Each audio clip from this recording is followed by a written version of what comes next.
Sir नमस्कार। नमस्कार sir कैसे हैं? बहुत अच्छे हैं। जय हिंद निचल पैरी, all of you my dear friend, this is Shiva Rathore from निचल पैरी सीरीज माय डियर ब्रो। आप देख रहे एनपी न्यूज़ निचल पैरी शिवा राठौर कीर्ति के सवाल में आपका स्वागत है। माय डियर ब्रो, आज के एपिसोड में हम जिस शख्स से रूबरू करा रहे हैं ये है doctor S Veer Singh Rajput. Doctor S वीर राजपूत जी एका जिला फिरोज़ाबाद यूपी से बिलोंग करते हैं और कर्मठ कार्यकर्ता भारतीय जनता पार्टी है। माय ब्रो, आज जनाब राजपूत जी अगर आपकी इजाज़त हो जाए तो दो बातें कर लूँ आपसे जी। राजपूत जी, निकाय चुनाव चल रहे हैं और मैं ये समझता हूँ कि प्रत्येक पार्टी कोई ऐसी नहीं है जो अपने लोगों को उतार न रही हो। क्या आप भी किस्मत आजमा रहे हैं चेयरमैन के लिए? देखिए, हम संगठन करता है। हमारे शीर्ष नेतृत्व जो भी फैसला लेंगे उसके आदेश का अक्षर से पालन किया जाता है। संगठन में आप कब से हैं सर? संगठन में कब से हैं आप सब? दावेदारी है। अच्छा। और मैं अपनी उम्मीदवारी के लिए पार्टी से मैंने आवेदन किया हुआ है। अगर शीर्ष नेतृत्व मुझे इजाज़त देता है चुनाव लड़ने की तो मैं अवश्य सेवा करूंगा जनता की इस नगर पंचायत में। नगर पंचायत की वर्तमान में आपकी एका की दशा और दिशा के बारे में आप बताइए।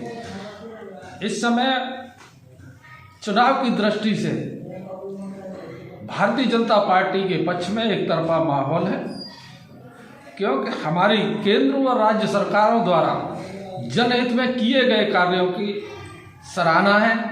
लोग प्रसन्न हैं, लोग हर तरह से संतुष्ट हैं।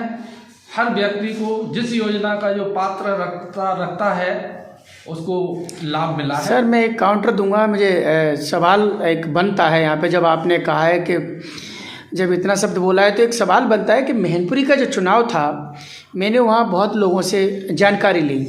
भाजपा के लोग ये कह रहे थे, मैं समझता हूँ कि एक होता कॉन्फिडेंस, एक होता ओवर कॉन्फिडेंस, कि जब इतनी योजनाएं यूपी गवर्नमेंट की चल रही हैं और धरातल पे हैं, इतनी योजनाएं यूपी में चल रही हैं और धरातल पे हैं, उसके बाद 2 लाख मतलब 88 मतलब 2.25 लाख से एक होती पराजय, एक होती शर्मनाक पराजय। शर्मनाक पराजय का सामना करना पड़ा मैनपुरी से।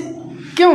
आप सरकार लड़ रहे थे और वो विपक्षी थे, आप सरकार लड़ रहे थे। सर देखिए, जहां गुंडाई चलती आ रही है 20 बरस से, वो भय तो जो बुलडोजर तो फिर बुलडोजर का मिसाल बेकार है, बुलडोजर की मिसाल बेकार। वहाँ जो लोग वोट नहीं डालते थे, कहाँ पहले लंबी चौड़ी जीतें हुआ करती थी।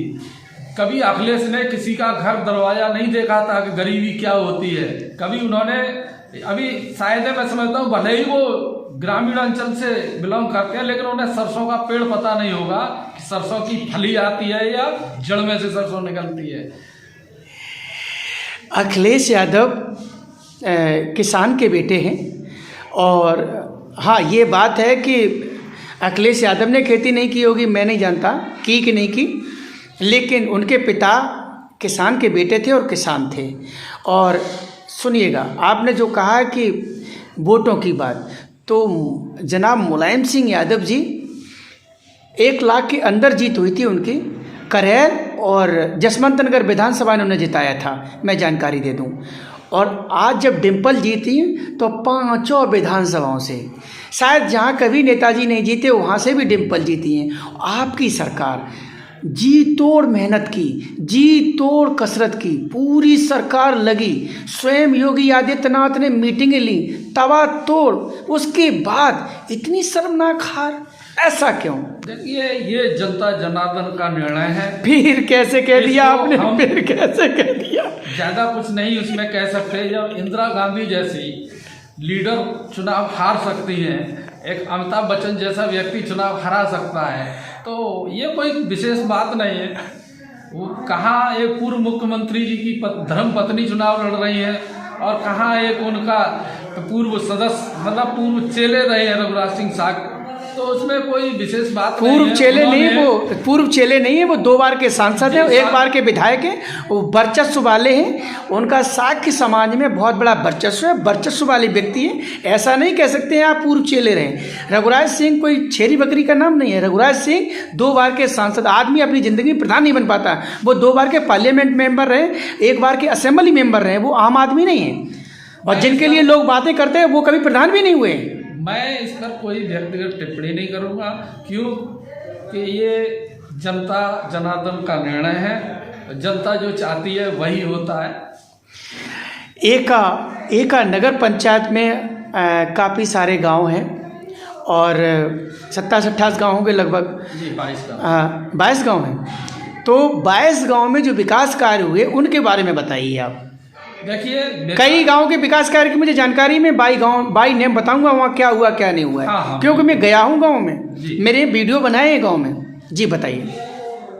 जहाँ आवश्यकता सबसे ज़्यादा थी, समस्या सबसे ज़्यादा थी, पहले उन्हीं कार्यों को निस्तारण किया गया है प्राथमिकता के आधार पर। और जो शेष बचे हैं, आने वाले निकाय चुनाव फाइनल होने के बाद उन गाँव की भी समस्या हम खत्म कर देंगे।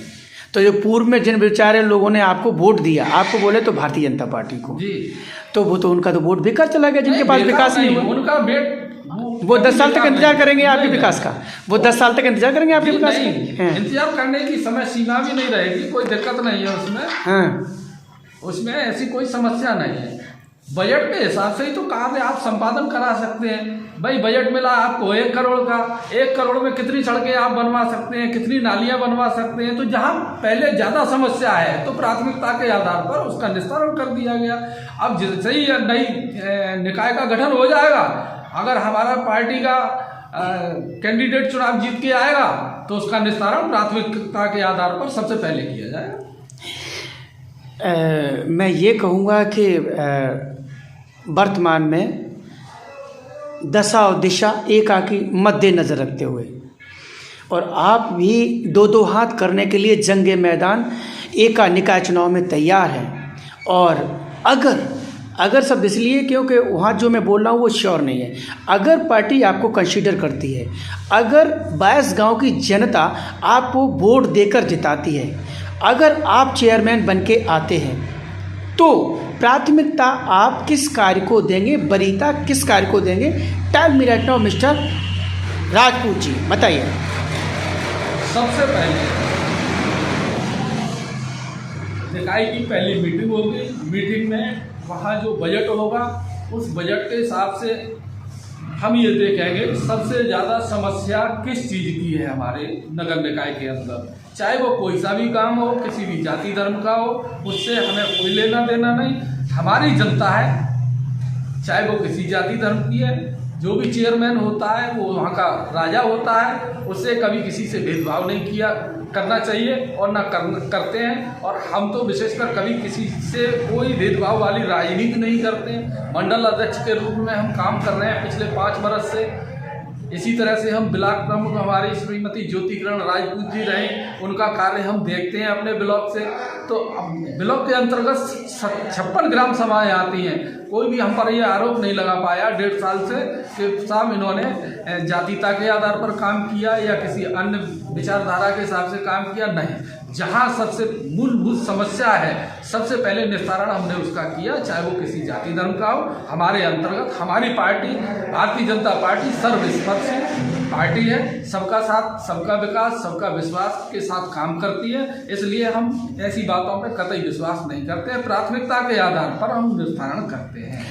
नगर की सम्मानित जनता के लिए आप 30 सेकंड में कोई महत्वपूर्ण संदेश देना चाहेंगे जनाब डॉक्टर राजपूत जी? मेरा जनता दरदा यहाँ की जनता जनार्दन से एक ही अपील रहेगी, अपने खुले दिमाग का इस्तेमाल करते हुए लोग तरह तरह के प्रलोभन देंगे। कोई शराब बांटेगा, कोई पैसे बांटेगा। अगर समस्याओं का अच्छे आदमी के द्वारा निस्तारण चाहते हैं, अच्छा चेयरमैन चाहते हैं, भ्रष्टाचार मुक्त शासन प्रशासन चाहते हैं, कार्य चाहते हैं, तो लोभ लालच शराब पैसा इन सारी चीज़ों को दूर रखते हुए खुले दिल से अच्छे व्यक्ति का समर्थन करें और अच्छे व्यक्ति को चुनाव जिताएं। मैं गारंटी देता हूं, दावा करता हूं इस बात का कि हमारी इस क्षेत्रीय जनता को, नगर निकाय की सम्मानित क्षेत्रीय वोटरों को किसी भी प्रकार की मैं तकलीफ नहीं होने दूंगा। ये मेरा वायदा है। हेलो माय डियर फ्रेंड्स, आप देख रहे थे एनपी न्यूज निश्चल पैरी। शिवा राठौर खेती के सवाल में डॉक्टर एस.वी. राजपूत ने शिवा राठौर के सवालों का बड़े शालीनता और सहज जवाब दिया है। इसके लिए डॉक्टर साहब आपको बहुत बहुत धन्यवाद। माय डियर ब्रो, आप इनकी वीडियो को इतना लाइक शेयर सब्सक्राइब करें कि जनाब डॉक्टर एस.वी. राजपूत की कहानी जन जन की जुबानी हो जाए। जय हिंद, निश्चल पैरी, ऑल ऑफ यू सर, जय हिंद। थैंक यू, जय हिंद।